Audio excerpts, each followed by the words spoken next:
Hai kawan sosiologi, ketemu lagi dengan aku Naima di Departemen Sosiologi UNESA. Nah, video kali ini ada sesuatu yang unik dan menarik nih dari kawan yang lagi bersama dengan aku. Halo, hai semuanya. Oke, namanya Kak Zuni ya Kak ya? Yes, hai. Jadi Kak Zuni ini sekarang aktivitasnya apa dulu nih Kak sekarang? Iya, jadi buat sekarang kan untuk pemberkasan kampus kebetulan sudah selesai ya, SPK juga sudah selesai, tinggal sisa melengkapi yudisium. Oke. Ya, jadi untuk aktivitas saat ini adalah mungkin bisa dibilang masih melanjutkan keperluan yang kemarin ya. Jadi kemarin itu sebenarnya memang bersamaan dengan masa studi dan juga penggarapan skripsi gitu. Kebetulan saya ini memang juga aktif di beberapa keperluan luar kampus, beberapa proyek luar kampus seperti itu. Berarti sekarang udah lulus ya Kak? Udah selesai maksudnya? Iya, udah selesai. Oke, udah selesai. Jadi ada yang menarik nih dari Kak Zuni. Dengar nih ya Kak ya, dengar. Apa tuh? Kak Zuni ini memanfaatkan media teknologi dengan sangat baik gitu teman-teman. Jadi kalau kita ya biasanya itu cuma scroll TikTok terus lama berjam-jam gitu ya menggunakan sosmed. Kak Zuni ini enggak teman-teman. Jadi dia menggunakan sosmed untuk peningkatan karirnya nih. Nah, menarik gak sih? Kita langsung tanya aja ke Kak Zuni. Gimana tuh Kak? Maksudnya penggunaan sosmed ya, media sosial untuk karir tuh gimana sih Kak? Kalau dari versi Kak Zuni? Iya, jadi sebenarnya buat era sekarang ya, sekarang kan banyak hal itu dilakukan secara digital, jadi secara online, entah itu hybrid atau full online gitu ya, remote gitu. Jadi memang sebenarnya opportunity itu udah tersedia sangat banyak di sosial media. Betul jadi banget. kita itu bisa dengan mudah mencari dan mengeksplorasi begitu. Nah, tapi sebenarnya kalau ngomongin karir nih, ngomongin mungkin aktivitas yang mengarah ke sana gitu ya. Betul. Sebenarnya itu memang sudah saya bangun dari sebelum perkuliahan. Jadi dari sebelum perkuliahan nih Kak. Iya. Gimana tuh waktu awal mulanya terus kepikiran di situ terus prosesnya gimana tuh Kak? Jadi dulu memang maksudnya dulu tuh masih belum terlalu gencar online ya memang, apalagi zaman katakanlah zaman waktu After before COVID gitu. Iya belum gitu ya memang. Nah di saat-saat itu jadi dulu tuh seperti ini awalnya itu memang saya senang belajar tentang bagaimana menjalankan suatu usaha, katakanlah seperti itu ya. Jadi dulu semisal waktu saya di sekolah tingkat SMP, saya dulu itu pernah berjualan. Iya, saya berarti entrepreneur woman sejak ini nih. Iya, hobi gitu ya. Hobi mengelola satu usaha. Iya. Betul. Jadi dulu itu saya pernah sama temen juga. Jadi kayak kita bikin kita bikin makanan ya ampun sesimpel jelly aja. Ternyata itu dijual dimodifikasi dikit gitu ya, dipercantik. Itu dulu waktu masih usia berapa ya? Kelas anak kelas 7-an gitu. tahun lah ya, 8-9-an. Segitu akhirnya ternyata menyenangkan ya, bisa mengeksplorasi kreativitas gitu loh. Nah, terus itu berlanjut ke tingkat SMA. Jadi waktu itu juga sama melakukan hal yang sama karena kan masih terhubung dengan teman-teman sekolah ya. Jadi waktu itu yang menarik dari pas yang barang yang aku perjualkan gitu, barang yang saya perjualkan waktu itu adalah saya kan memang suka barang-barang yang terbuat kayak dari tangan gitu, handmade gitu ya. Dia suka handmade guys. Ya tahu ya. Aku teman karibnya kebetulan ya, jadi aku tahu karya-karyanya dia. Iya. Nah, jadi dulu itu pernah bikin tas dari tali kor gitu nggak sih? Berarti semacam rajut gitu nggak? Iya, tapi sebenarnya bukan. Iya sih, mungkin atau bisa disebut rajut ya. Cuma waktu itu benar-benar pakai tangan gitu loh. Nggak ada alatnya karena memang talinya tuh yang gede tebel gitu. Tapi dia kaku, jadi benar-benar harus narik. Jadi berawal dari benang. Bukan tali, sebenarnya dari tali terus jadi tas. Iya, jadi tas dan itu butuh waktu yang emang agak lama. Dan dulu itu disambi dengan belajar gitu ya. Tapi sebenarnya memang sangat senang. Jadi walaupun waktu itu sempat nggak mengira kalau ada beberapa teman ternyata pesan dengan jumlah yang lebih kayak gitu. Bahkan waktu itu pernah ada tantenya juga yang pesan dan dulu masih digarap sendiri. Awalnya masih digarap sendiri sampai akhirnya bisa ngajak yang lain juga.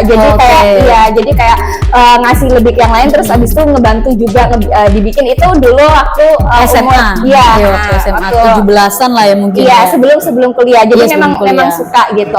Nah, terus itu lanjut atau gimana tuh Kak? Iya. Nah, itu kalau masalah usaha usaha itu sebenarnya udah selesai hanya di waktu SMA karena memang merasa sudah kayak enough gitu ya. Maksudnya mungkin ingin sesuatu yang lain lagi baru gitu. Sesuatu yang lain lagi. Jadi akhirnya kebetulan, nah kalau tadi kan menjalankan sendiri ya, punya sendiri, di jalan-jalannya sendiri. Nah waktu lulus sekolah dulu itu kebetulan emang ada kenal seseorang yang kerabat sendiri sebenarnya, dan dia ini punya brand lokal. Jadi dia itu punya lokal brand gitu. Nah dia membutuhkan tim pemasaran, tim marketing di sosial media. Dari sana kan, dari tim marketing sosial media, terus habis itu saya ditawarin karena tahu saya pernah menjalankan suatu usaha gitu ya. Jadi mungkin jadi tim pemasarannya akhirnya. Apakah bisa nih kira-kira kalau ditarik ke arah konten-konten, produksi konten dan sebagainya. Jadi masuk ke digital gitu. Iya, dan kebetulan waktu itu memang juga sempat tergabung dengan brand lain juga, brand lokal yang mana saya juga ikut menjualkan produknya gitu. Tapi waktu itu emang nggak lama gitu. Akhirnya terus keluarga saya tersebut tahu, terus akhirnya ditawarin kayak mau nggak nih. Awalnya dulu masih ngerasa kayak this is something new for me gitu ya, kayak benar-benar yang aduh bisa nggak ya, misalnya kalau salesnya nggak naik gimana, soalnya kan biasanya dipegang sendiri kan biasanya. Iya, biasanya kan usaha sendiri ya, di jalan-jalanin sendiri gitu. Betul. Nah akhirnya waktu itu sempat mikir dulu, tapi kayak karena kebetulan saya ini beneran suka sama tantangan ya. Bukan selalu suka tantangan ya, maksudnya kayak tantangan itu dipertimbangkan apakah kira-kira bisa menyelesaikan ini gitu. Kalau sekiranya bisa, oke lah ambil kayak gitu. Itu diambil tuh Kak. Akhirnya diambil, akhirnya diambil terus di sana ya jujur ya challenge-nya pasti ada, kayak gimana ternyata orang itu nggak tertarik gitu loh nontonin story mulai dari Instagram story dan sebagainya. Tapi akhirnya terus belajar lah sebenarnya ya, memang apa ya cukup terjadi ya waktu itu masih awal-awal juga, jadi dan di umur segitu kayak ngerasa aduh ini bener nggak sih kayak gitu kan. Akhirnya tapi ya udah pada akhirnya semuanya terlalui gitu. Tapi itu sebelum kuliah tuh itu sebelum sampai awal-awal kuliah deh, seingat saya ya. Nah abis itu di situ mulai sebenarnya kalau ketertarikan karir di pengembangan bisnis ya sebenarnya berawal dari hal-hal seperti itu. Ya. Jadi awal mulai percikannya dari situ ya? Iya, dari sana. Jadi emang dulu ngembangin sendiri, terus ditarik ke tim sosmed, ranahnya digital gitu kan ya, ranahnya digital. Nah dari sana belajar. Terus kemudian pada tahun after COVID itu 2020 berapa ya, 2020-an ya, 2021-an lah ya. 21-an. Itu kan mulai muncul istilah baru di pemasaran itu digital marketing. Sebenarnya sudah lama, tapi mulai marak gitu ya, mulai marak dikenalkan itu ya, after COVID. Iya betul. Iya benar. Karena di situ juga orang-orang juga mulai banyak yang menggunakan website sebagai pemasaran, di mana SEO di situ juga sangat diperlukan gitu ya. Jadi waktu itu akhirnya mulai pengen lagi nih, kayak waktu itu kan emang sudah nggak sama brand ini ya, tapi sempat ikut beberapa kali itu project volunteer gitu ya, dan saya jadi tim sosmed karena itu tadi memang sudah mengantongi pengalaman katanya seperti itu. Sudah mengantongi pengalaman dari sosial media, akhirnya apply di beberapa volunteer, beberapa project dan beberapa keperluan gitu. Perannya sebagai orang yang menjalankan pemasaran di sosial media. Itu semester berapa tuh Kak? Waktu mulai lagi setelah selesai mulai lagi itu seingatnya semester 4 deh ya, atau semester 4 atau 5 gitu ya, mulai aktif lagi. Berarti baru mulai lagi waktu semester 5 ya Kak? Iya betul, baru mulai lagi tuh waktu semester 5. Di situ mulai beberapa project lagi, dan waktu itu mikirnya tuh seperti ini, pemasaran itu sekarang marketing ya, lebih business development sekarang itu sudah semakin meluas kayak gitu. Jadi akhirnya waktu itu pengen coba sesuatu yang lain lagi. Akhirnya pergilah ketika itu mengikuti pelatihan market analis. Market analis. Yes. Dan kenapa kok ambil market analis? Kenapa tertarik dengan market analis ya waktu itu? Karena memang mikirnya saya seperti ini. Saya ini kan dari sosiologi ya. Sosiologi itu yang dipelajarin itu kan manusia entah secara mikro ataupun makro gitu. Jadi kan kalau dibalikin lagi itu kan sebenarnya society gitu. Nah, sama halnya dengan satu bisnis. Bisnis itu memerlukan pasar. Mereka memerlukan market. Market itu isinya siapa sih? Orang-orang itu sendiri kan. Entah itu secara personal ataupun secara berkelompok. Jadi disitulah akhirnya saya tertarik, wah market analis menarik ini kayak gitu. Ngambillah pelatihan. Itu ngambil pelatihan di mana tuh Kak, market analis? Pelatihannya itu secara online. Nah ini secara online, menggunakan media online. Secara online mengambil pelatihan. dan sudah selesai sertifikasi, sudah keluar, akhirnya di situ apply lah di suatu project yang mana dia memang juga market analis. Iya. Berarti market analis itu yang sertifikatnya tadi itu dapat lisensi sertifikat berarti. Iya, dapat lisensi sertifikat. Itu kalau boleh tahu dari mana tuh Kak sertifikat lisensinya? Biar teman-teman kawan barangkali ya ada yang mau ikut juga gitu. Sebenarnya gini aja, kalian cari aja misal market analis ya, karena ngerasa mungkin linear dengan sosiologi tadi ya. Cari aja sertifikasinya, karena kalau saya jujur saya lupa dan handphonenya lagi dipakai record, jadi mohon maaf teman-teman. Ya, jadi mungkin nanti bisa searching aja. Buat teman-teman kalau yang mau tahu nih secara langsung apa sih sertifikasi yang diikuti oleh Kak Zuni sebagai market analis, bisa langsung aja tuh berkunjung ke LinkedIn-nya Kak Zuni gitu. Kalau LinkedIn-nya namanya apa ya Kak, biar teman-teman bisa LinkedIn-nya boleh dicari, itu Zuni Rohmatul ya. Zuni Rohmatul I gitu. Zuni Rohmatul I, teman-teman nanti bisa saling koneksi lah ya sama Kak Zuni kalau kalian karirnya tuh mau nih di bidang digital juga gitu. After dari lisensi nih Kak, udah dapet lisensi, nah prosesnya gimana tuh Kak? Jujur, jadi waktu itu lisensi memang cukup ngasih peluang. Jadi waktu itu kan karena itu yang project tadi dan udah terselesaikan, tapi dengan adanya lisensi itu ada waktu itu startup yang datang sendiri ke saya. Jadi mereka itu waktu itu posisi di semester 6. Di semester 6 itu tiba-tiba ada salah satu company gitu ya, dia memang juga startup yang masih baru gitu. Dia menghubungi saya bahwa mereka itu memang ranah bisnisnya kebetulan kan memang saya kan memang suka ya pengembangan bisnis tadi sebagaimana saya ceritakan.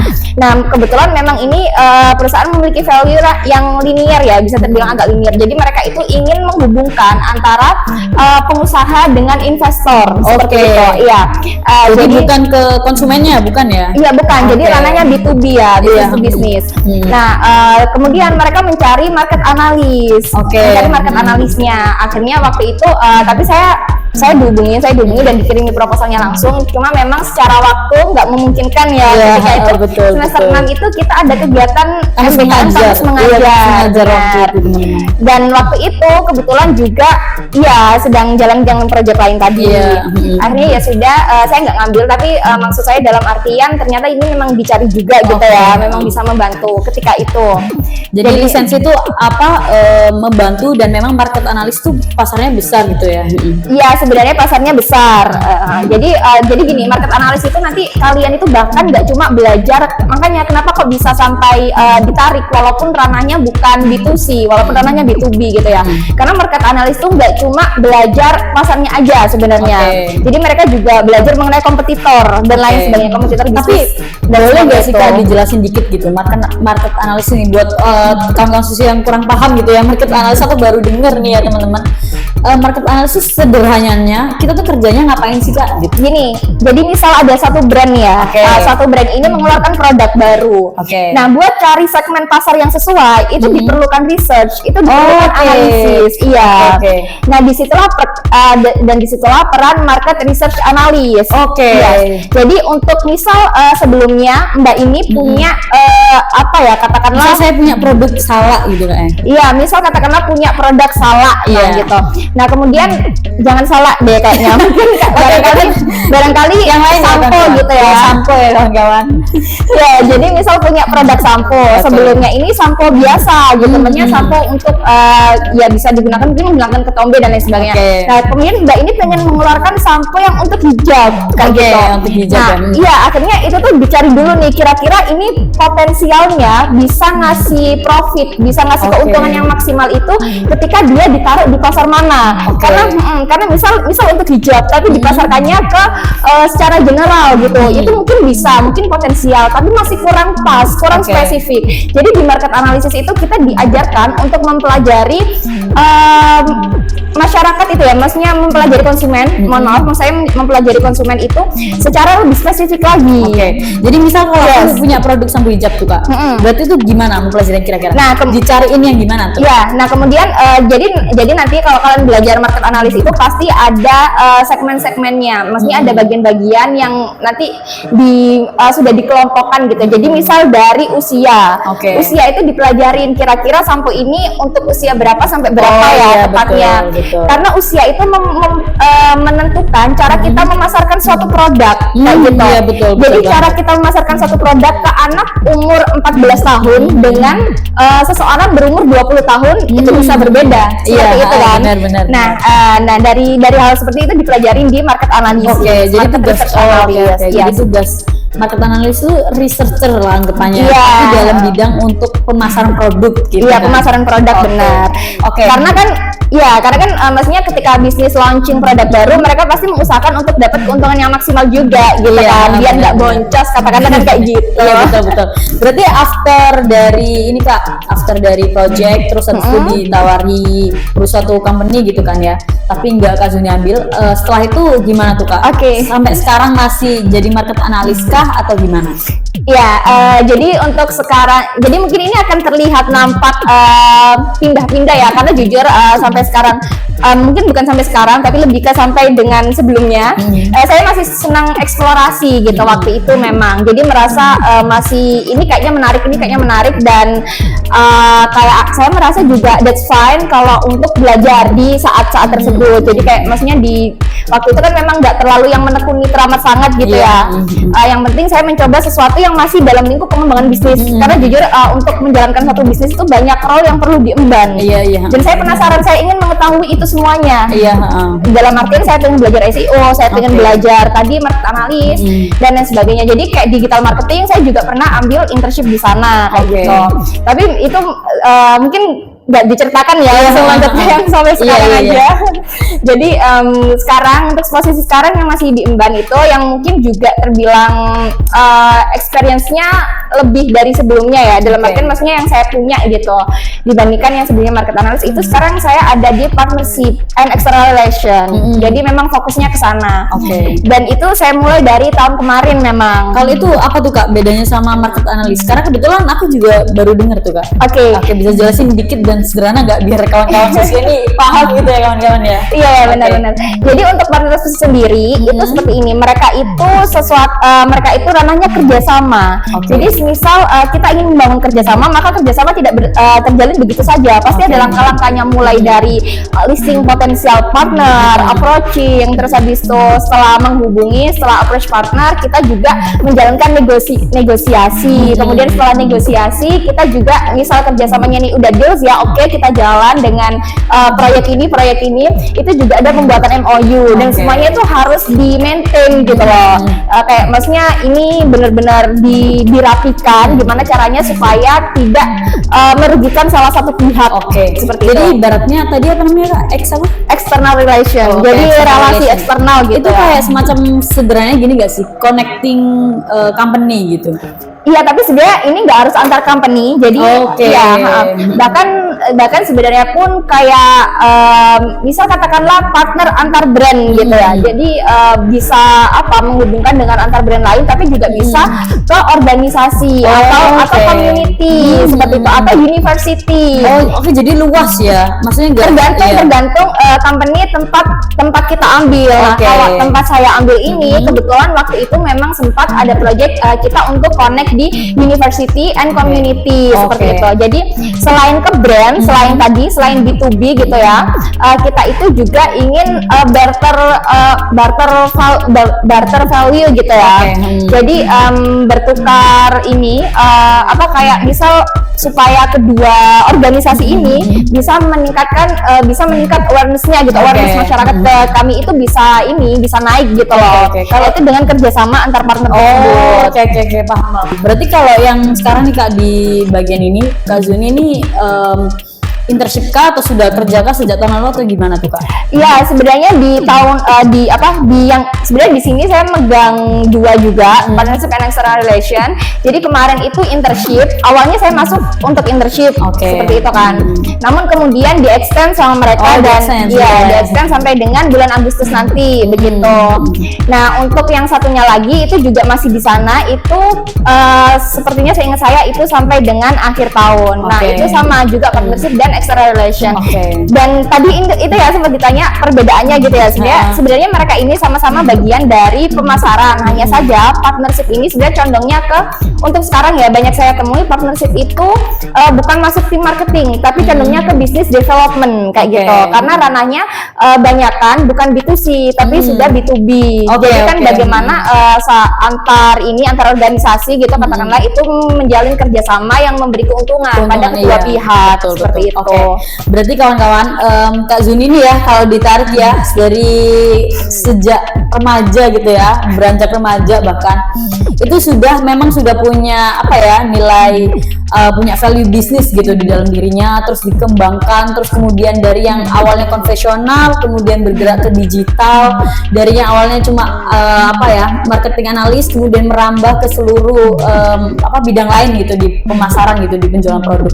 Nah, kalau sudah Kak ya, sudah tahu nih bakat sejak awal gitu kan, udah kerasa sejak SMP, sejak SMA dan ini runtut gitu kan. Kenapa tuh Kak ngambil sosiologi, bukan marketing, bukan ekonomi ya, bisnis atau apa itu, kenapa tuh Kak? Mungkin bisa diceritain dikit ke kawan-kawan sosio. Iya, jadi dulu sebelum masuk kuliah itu memang maksudnya sudah sempat mendengar kalau diarahkan mending ambil ekonomi atau yang ranahnya business school begitu ya. Tapi waktu itu memang sangat tertarik dengan ilmu humaniora, lebih tepatnya waktu itu pengen masuk ke antropologi juga, sempat pengen ke antropologi. Jadi memang suka dengan hal-hal yang bertemunya dengan budaya atau masyarakat gitu. Cuma waktu itu akhirnya jodohnya di sosiologi gitu kan ya. Akhirnya di sosiologi. Jadi kerasa sebenarnya udah kelihatan bakatnya sejak awal, tapi justru tertarik ke ini ya kayak ilmu sosial gitu ya. Iya, betul. Antropologi ke sosiologi. Wah, itu kakak adik gitu ya kawan-kawan ya. Jadi Kak Zuni ini menarik sekali ya kan. Jadi dia bakatnya pemasaran tapi kalau ditarik semuanya masih linear ya kayak sebenarnya Kak ya. Iya, betul. Jadi apa yang dia sukai bakatnya sebenarnya linear dengan ilmu sosial kita juga gitu, masih objeknya ini tetap masyarakat, tetap manusia, tetap individu gitu. Iya, jadi itu seperti ini juga. Memang bukan berarti ketika di sosiologi itu ruang kita jadi sempit gitu ya. Jadi maksudnya tuh karir di luar itu benar-benar bagaimana kita mengkombinasikannya saja. Kayak gitu loh. Jadi misal saya tadi mencoba menarik dengan, memang suka kan dengan business development sedari awal. Nah, akhirnya mencari nih kira-kira business development yang sangat-sangat linear dengan yang dilihat secara sekilas dari sosiologi ya, itu mana ya? Oh, ternyata market analis nih. Tapi selain market analis, itu sebenarnya banyak hal lagi, social media marketing, kemudian hal-hal seperti itu tuh sebenarnya juga sama linearnya. Tinggal bagaimana kita menautkan antara apa yang kita pelajari dengan kebutuhan di luar sana. Nah, juga di sosiologi kita juga diajarin sosiologi ekonomi, di sosiologi kita diajarin sosiologi organisasi, begitu kan? Jadi memang bagaimana nanti kita bisa mengkombinasikan, menjadikan itu relevan dengan apa yang dibutuhkan oleh perusahaan, oleh company, oleh brand-brand di luar sana, begitu. Berarti menurut Kak Zuni nih Kak, mitos atau fakta mahasiswa sosiologi itu karirnya nggak ada gitu Kak, buat menjawab teman-teman semua nih? Iya, sebenarnya itu mitos yang cukup sering kita dengar ya, bahwa mahasiswa sosiologi itu karirnya sulit begitu. Tapi sebenarnya kalau membicarakan perihal karir kembali lagi memang tadi bagaimana mengkombinasikannya dan apakah itu bisa dipatahkan? Betul. Bisa, jawabannya bisa, tergantung pada bagaimana kita nantinya seperti itu. Jadi gini, masa kuliah itu 4 tahun loh. 4 tahun itu kalian connect dengan lebih banyak orang, dan di umur segitu, di masa-masa seperti itu kalian itu punya lebih banyak peluang, lebih banyak kesempatan untuk kesana kemari. This is a big opportunity ya, maksudnya kayak itu di fase-fase dimana kalian tuh bisa kemana-mana gitu. Apalagi sekarang itu banyak kok ada program-program baru ya. Iya, program-program baru, dan maksudnya juga banyak organisasi yang sekarang katakanlah startup aja deh di Indonesia. Startup itu semakin tahunnya itu sekarang semakin meningkat loh. Dengan semakin meningkatnya mereka akan membutuhkan lebih banyak SDM, dan biasanya mereka itu juga ingin menjadikan mahasiswa itu punya experience finance, makanya akhirnya mereka carilah mahasiswa untuk belajar.